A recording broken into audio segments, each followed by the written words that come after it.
এজন্য আল্লাহ রাব্বুল আলামিন বলেন যে বান্দা, এই দুনিয়ার চাকচিক্য যা দেখতেছ এটা ক্ষণস্থায়ী। এই চাকচিক্য যা দেখতেছ এটা ক্ষণস্থায়ী। আমি আল্লাহ তাআলা তোমাকে যে একটু মোহ দিলাম, একটু ক্ষমতা দিলাম, এই রাজত্ব দিলাম অল্প কিছুদিনের জন্য, কিন্তু একটা সময় তোমার থেকে রাজত্ব আমি আল্লাহ তাআলা কেড়ে নিব। তোমার এই ক্ষমতা একটা সময় আমি আল্লাহ তাআলা কেড়ে নিব। তার মানে এই রাজত্বর অপব্যবহার তুমি কইরো না, এই ক্ষমতার অপব্যবহার তুমি কইরো না।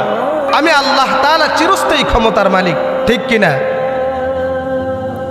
এই জন্য মুহতারাম হাজিরিন, এই মালিককে চিনা, যে মালিক আমাদেরকে সৃষ্টি করছেন, আপনাদেরকে সৃষ্টি করছেন, এই মালিককে বোঝা, এই মালিককে চিনা, যে আমাদেরকে কে সৃষ্টি করলেন, আমাদেরকে কে লালন পালন করতেছেন, আমাদেরকে কে রিজিক দিচ্ছেন, তাকে নিয়ে গবেষণা করা, তাকে নিয়ে চিন্তা করা, তাকে নিয়ে ফিকির করা।